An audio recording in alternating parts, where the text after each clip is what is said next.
우리가 앞에 말씀, 계속적으로 예수님께서 제자들에게 하시는 그런 말씀을 보고 있습니다. 근데 저는 이 말씀을 볼 때마다 이게 참, 이 길 위에서 예수님께서 제자들을 훈련하시는 말씀이 저한테는 꼭 거울과 같습니다.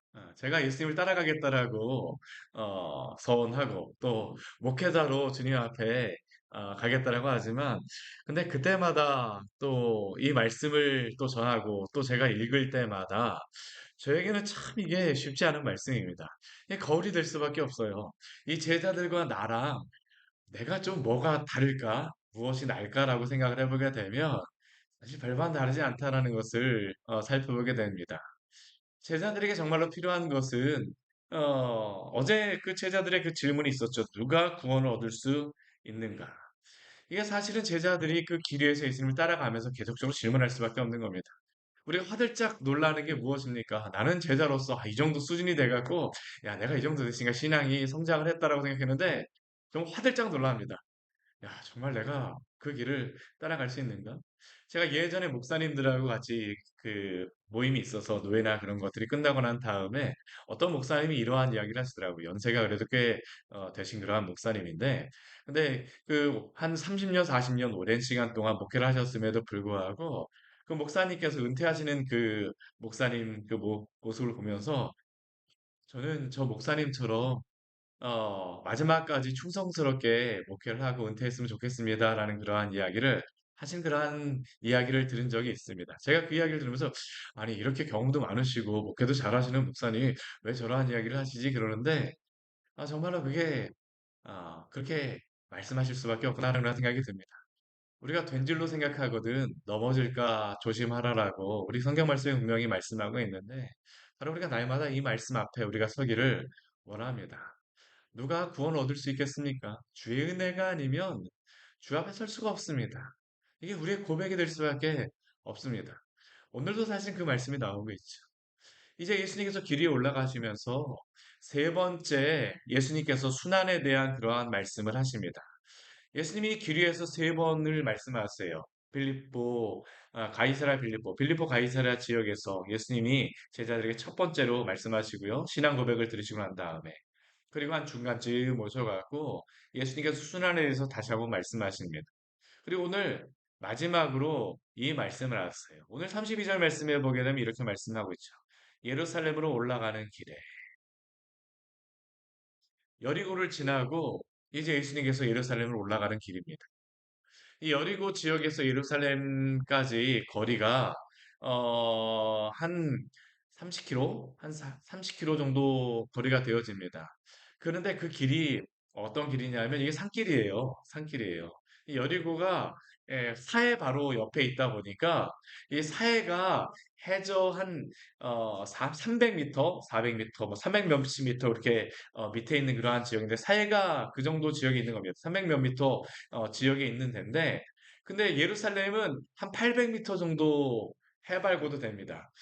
이 여리고는 해저 300m, 바닷물보다 더 깊은 데입니다. 바닷물 깊이에서 300m 내려가요. 여리고 하다 보면 그래서 해저 이게 0m 지역이 이렇게 있습니다. 근데 거기 가서 보게 되면 산입니다. 거기도 여기가 무슨 이 해저야 그러는데 여리고는 더 깊숙이 있어요. 근데 거기서 이제 예루살렘이 한 800m 정도 되니까 이게 고도가 한 그 여리고서부터 치게 되면 한 1000m 이상 정도입니다. 그러다 보니까 여리고로부터 예루살렘으로 가는 길이 산길이에요. 계속 꼬불탕 꼬불탕 꼬불탕 해갖고 산길로다 가는 겁니다.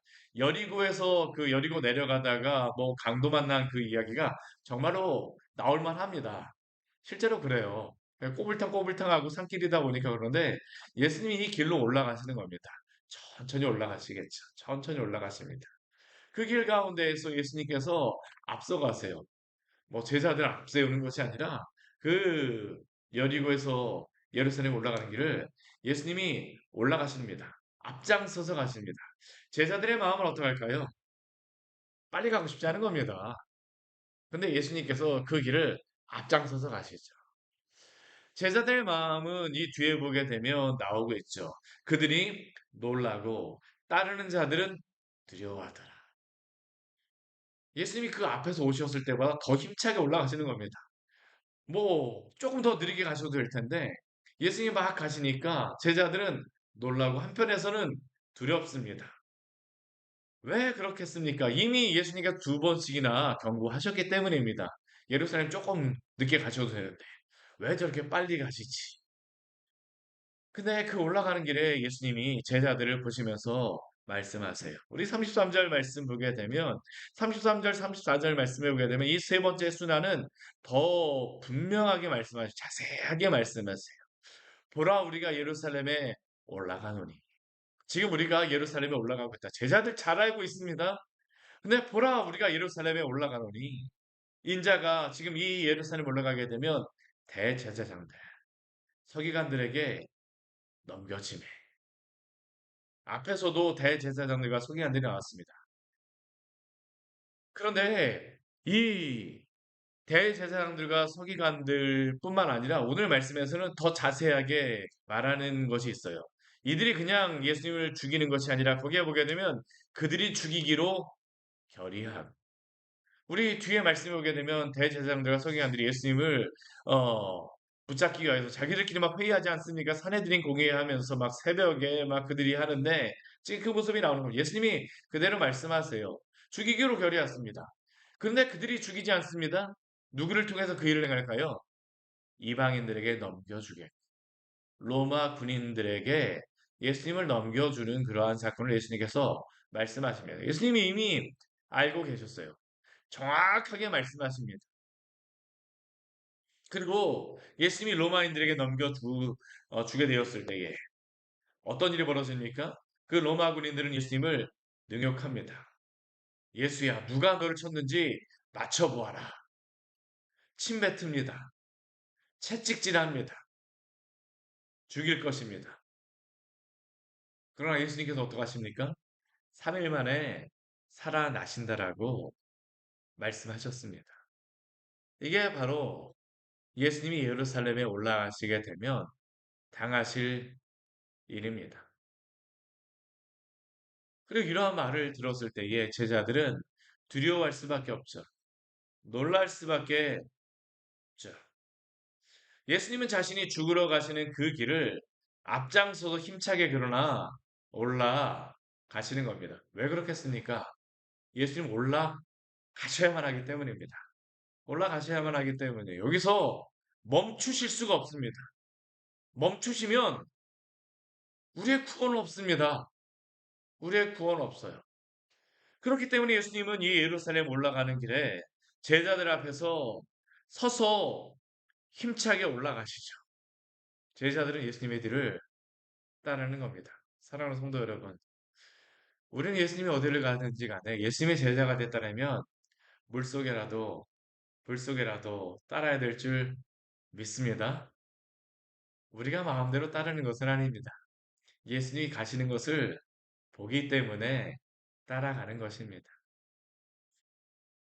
그런데 예수님이 이렇게 이러한 말씀을 하셨음에도 불구하고 제자들은 변화되었을까요? 오늘 말씀을 보게 되면 이게 정말 저는 이 말씀을 볼 때마다 저의 모습을 정말 봅니다. 예수님은 예루살렘에 이렇게 올라가셔서 십자가에 달리시겠다라고 달리실 것을 말씀하시는데 제자들은 무엇을 하고 있습니까? 우리 35절 말씀 보게 되면 세베대 아들 야고보와 요한이 예수님께 나와서 여짜옵니다. 무엇을 말합니까? 선생님이요, 무엇이든지 우리가 구하는 바를 우리에게 하여 주시기를 원하옵나이다. 제자들의 소망이 있습니다. 예수님 올라가시게 되면 한 가지 소원이 있거든요. 이거 예수님께서 반드시 들어주십시오. 무엇이든지 우리가 구하는 바를 우리에게 하여 주시기를 원합니다. 그런데 우리 마가복음 말씀에서는 이 야고보와 요한이 예수님께 와서 이야기하지만 마태복음 말씀에서는 누가 와서 이것을 얘기하는지 아십니까? 엄마가 와서 이야기합니다. 엄마. 아, 우리나라에서 치맛바람 한참 얘기했었는데요. 2000년 전에도 이 예루살렘 올라가는 길에 치맛바람이 불었습니다. 세베대 아내 야고보와 요한의 어머니가 와서 예수님께 말하는 겁니다. 누가 먼저 말했는지 모릅니다. 야고보와 요한도 이야기하고 그 엄마도 이야기하였던 것이죠. 만약 엄마가 더 먼저 와서 이야기할 수도 있었다라고 생각을 합니다. 그러니까 야고보와 요한도 그 기다렸다는 것이 예수님, 우리에게 정말로 소원이 있습니다. 예수님이 무엇이든지 우리의 구하는 바를 들어주시기를 원하옵나이다. 그래서 솔직히 우리도 예수님 앞에 이러고 있지 않습니까?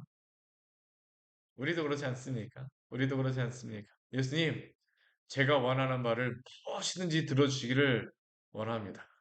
무엇을 원하십니까? 무엇을 원하십니까? 예수님이 질문하세요. 그래, 너희에게 무엇을 하여 주기를 원하느냐? 참 이 말씀을 하시는 예수님의 마음이 어떨까? 우리 앞부분에서 예수님이 자신이 죽으실 것에 대해서 이렇게 정확하게 말씀하셨음에도 불구하고 이렇게 말하는 제자들, 야고보와 요한은 어떤 제자들입니까? 가장 예수님이 어디든지 막 데리고 다녔던 제자들이 바로 이 두 명의 제자 아닙니까? 그런데 이 이야기를 했어요. 참, 예수님이 마지 못해서 이제 이야기하는 건 아니겠습니까? 너희에게 무엇을 하여 주기를 원하느냐? 우리 37절 말씀 보게 되면 그들의 요구가 있습니다. 무엇이라고 요구합니까? 우리 같이 한번 읽어볼까요? 여짜오되 주의 영광 중에서 우리를 하나는 주의 우편에 하나는 좌편에 앉게 하여 주옵소서. 아멘. 여짜오되 주의 영광 중에서 우리를 하나는 주의 우편에 하나는 좌편에 앉게 하여 주옵소서. 지금 예수님 예루살렘에 올라가시는 십자가를 우리가 생각할 때 이 십자가를 우리는 고난만을 생각하면 안 됩니다. 저는 요거를 좀 약간 우리의 시각을 좀 바꿨으면 좋겠어요. 예수님의 이 십자가는 어떠한 십자가냐면 영광의 십자가입니다. 왜냐하면 우리를 구원할 십자가이기 때문이죠. 그것뿐만이 아닙니다. 하나님이 예수님을 통하여서 이루시고자 하시는 것이 바로 이 십자가 사역입니다. 하나님의 뜻을 이루는 그 십자가가 그 어떤 자리보다도 영광스러운 자리가 아니겠습니까? 우리 그것이 고난이라고 생각하면 안 돼요. 그 고난이라고 우리 생각을 하지만 그 십자가의 사역이 가장 예수님의 그 사역 가운데선 영광스러운 자리임을 기억하시기를 바랍니다. 십자가가 없으면 나머지는 없습니다. 예수님께서 이 십자가의 사역을 위해서 지금까지 계속 올라가신 것 아닙니까? 이 제자들이 알고는 있어요. 주의 영광 중에. 근데 제자들이 생각하는 그 영광은 또 무슨 영광입니까? 이 십자가의 영광이 아니에요. 예루살렘에서 왕이 되시게 되면 우리에게 한 자리 주십시오. 하나는 주의 우편에, 하나는 좌편에 앉게 하여 주옵소서. 근데 솔직히 예수님의 그 십자가의 영광의 십자가의 우편과 좌편에 있게 되는 사람은 누굴까요? 강도들입니다. 강도들이었어요. 예수님이 답답하시죠? 우리 38절 말씀, 예수님께서 이들에게 무엇이라고 말씀하십니까? 너희는 너희가 구하는 것을 알지 못하는도다. 지금 이들이 구하는 영광에 예수님이 지금 취하고자 하는 그 영광의 자리는 그들이 생각하는 영광의 자리가 아닙니다. 너희가 알지 못한다라고 예수님께서 말씀하실 수밖에 없죠. 너희가 알지 못하는도다. 내가 마시는 잔을 너희가 마실 수 있으며 내가 받는 세례를 너희가 받을 수 있느냐? 예수님이 마시는 그 잔은 어떠한 잔일까요? 하나님의 진노의 포도주 잔입니다. 하나님의 진노의 잔이시죠. 예수님께서 마시는 그러한 잔은 하나님의 진노하시는 그러한 잔입니다. 하나님은 죄인을 향하여서 진노하고 계십니다. 하나님께서는 오늘도 죄에 대해서 진노하십니다. 이게 하나님의 속성입니다. 하나님의 거룩하심, 하나님의 공의로우심은 죄에 대해서 죄라고 말씀하시는 게 바로 하나님의 그러한 그 영광스러운 특징임을 기억하시기를 바랍니다. 하나님이 만약 죄에 대해서 죄라고 말씀하시지 않게 되면 하나님은 하나님이 아닙니다. 하나님은 죄는 죄라고 말씀하시고 선은 선이라고 말씀하시는 것이 바로 하나님이십니다. 그러면 어떻게 우리가 구원을 받을 수 있습니까? 예수 그리스도가 바로 이 진노의 잔을 마시셨기 때문입니다. 예수님께서는 지금 내가 마시는 잔이라고 말씀하시는 이 잔은 우리가 받아야 될 사실은 진노죠. 근데 그 진노의 잔을 예수님이 마시는 것입니다. 또한 예수님이 받는 세례는 무엇일까요? 죽으시는 것입니다. 예수님이 그 죄를, 예수님은 앞부분에 가장 첫 번째 요단강에 가고 세례요한에게 세례를 받으시는 이유가 무엇입니까? 세례의 의미는 무엇입니까? 깨끗이 씻는다라는 겁니다. 근데 이 씻는다는 의미는 죄를 씻어낸다는 것이에요. 근데 예수님이 죄를 씻어낼 필요가 있으신가요? 없습니다. 우리는 예수님이 세례를 받으시게 되면 예수님이 세례를 받으시는 게 당연하지라고 생각을 모범을 보이시기 위해서 아닙니다. 예수님은 세례를 받으실 이유가 없어요. 세례라고 하는 의미는 철저하게 뭐냐면 죄를 씻는다는 의미입니다. 예수님이 죄를 씻으실 필요가 없습니다. 왜요? 죄가 없으신 분이시기 때문이죠. 근데 왜 예수님이 세례를 받으셔야만 합니까? 우리의 죄를 씻어내는 작업. 이게 바로 십자가의 그러한 작업 아닙니까? 죄를 다 받으시는 것. 예수님이 이들에게 말씀하세요. 내가 마시는 잔을 너희가 마실 수 있으며 내가 받는 세례를 너희가 받을 수 있느냐. 근데 이 제자들은 힘차게 이야기합니다. 우리 39절 말씀. 우리도 한번 힘차게 얘기할까요? 할 수 있나이다. 할 수 있나이다. 할 수 있나이다.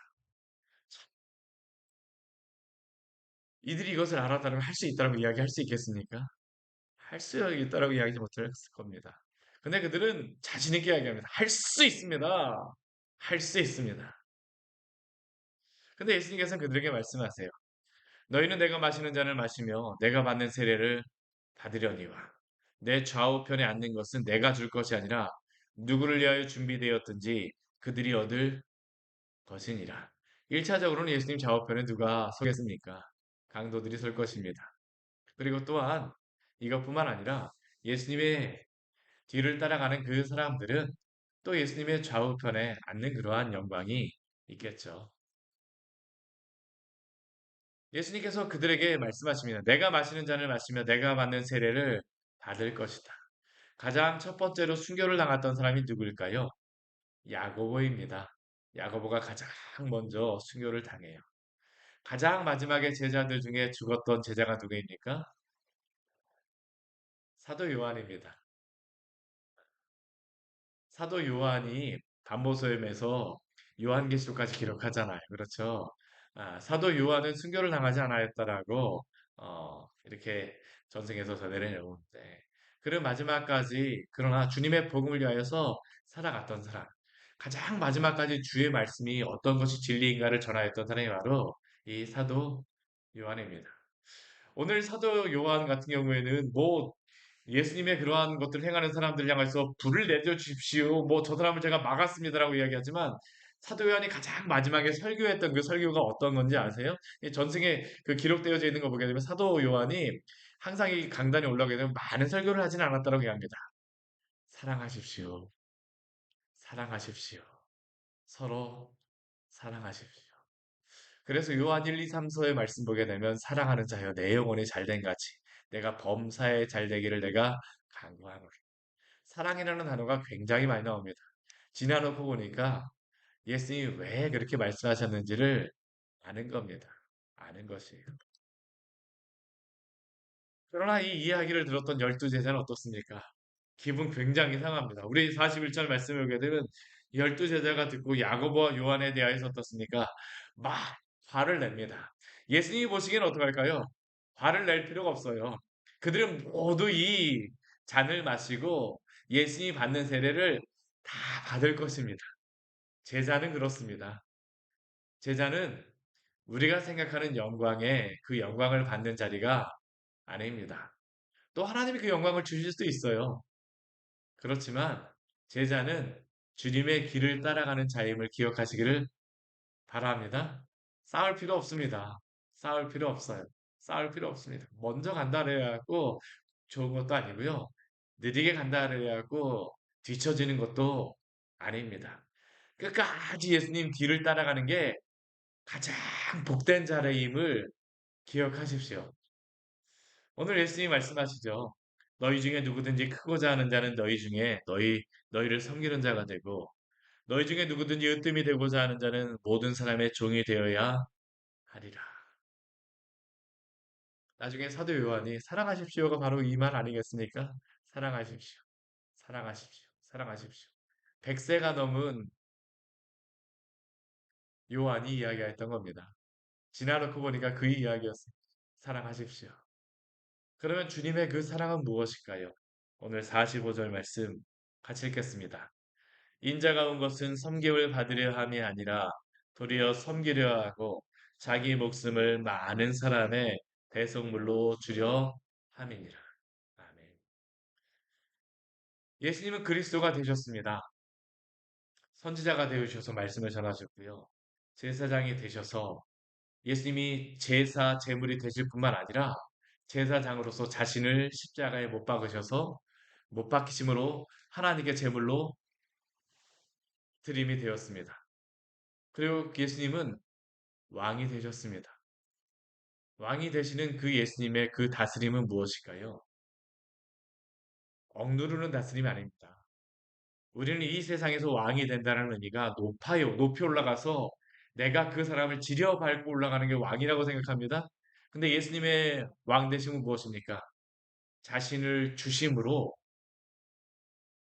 자신을 십자가의 대속물로 하나님께 드리심으로 그를 따르는 모든 자를 구원하심으로 그들의 왕이 되심을 기억하시기를 바랍니다.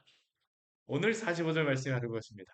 인자가 온 것은 예수님이 왕이 되심은 섬김을 받기 위해서가 아니라 도리어 섬기려 하고 자기 목숨을 많은 사람의 대속물. 이 대속물의 의미가 무엇입니까? 값을 치르는 것입니다. 속죄 제물입니다. 우리나라에는 없지만 미국 같은 경우에는 그 감옥에 들어가게 되면 돈을 주고 나오잖아요. 그렇죠? 보석금. 이 시대에도 가능했습니다. 돈이 없어도 가능한 방법이 있었어요. 무엇입니까? 대신 어떤 사람이 들어가게 되면 가능했습니다. 이게 바로 예수님이 하신 일입니다. 내가 저 대신 죽는 것입니다. 내가 저 사람을 위하여 죽겠습니다. 예수님이 우리를 위하여 대속물이 되심으로 말미암아 우리가 생명을 얻게 된 줄 믿습니다. 예수님이 우리 대신 진노의 잔을 마심으로 예수님이 우리의 그 모든 죄를 다 담당하시고 그 세례를 받으심으로 우리가 생명을 얻게 되었습니다. 말씀을 정리하도록 하겠습니다. 예수님의 뒤를 따라가시고 싶으십니까? 그러면 앞에 서는 게 아니라 뒤에 서십시오. 예수님 뒤에 서시기 바랍니다. 그리고 또한 예수님 따라서 섬기는 자로 우리를 사용하여 주시기를 기도하여 주십시오. 우리가 섬기려고 하려 해서 되는 건 아닌 것 같아요. 누가 섬기는 자가 될까요?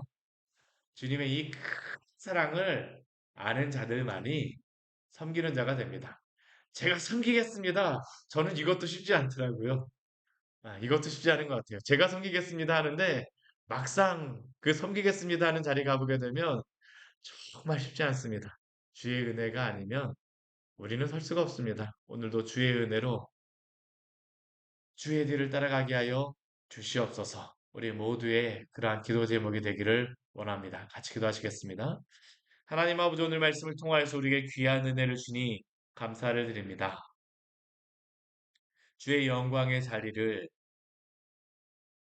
소망하며 하나는 주의 우편에 하나는 주의 좌편에 앉게 하여 주옵소서라고 야고보와 요한이 이야기하지만 그들은 정말 그 자리가 무엇인지 알지 못합니다. 예수님의 가장 옆에 있었음에도 불구하고 예수님이 세 번씩이나 말씀하여 주셨음에도 불구하고 그들은 알지 못합니다. 어쩌면 오늘 이 말씀 전체를 다 알고 있고 신약 성경, 신구약 성경의 모든 말씀을 알고 있고 예수님의 그 십자가의 사역을 분명히 알고 있음에도 불구하고 우리가 주님의 제자로 살고 있겠다라고 함에도 불구하고 어쩌면 우리는 알지 못하고 주님의 뒤를 따라가는 것 같습니다. 주님. 그러나 우리의 그 어리석음을 책망하지 마시고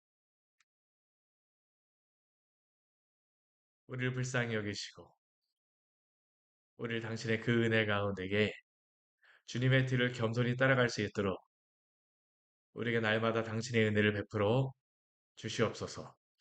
주의 은혜가 아니면 하루도 살아갈 수 없습니다. 누가 구원 얻을 수 있겠습니까? 누가 당신의 뒤를 내가 따라갈 수 있습니다라고 누가 자신 있게 말할 수 있겠습니까? 오 주님, 당신의 은혜가 아니면 한 발자국도 당신의 뒤를 따라갈 수 없사오니 오늘도 주께서 우리의 손을 붙잡고 함께하여 주시옵소서. 예수님 이름으로 기도드립니다.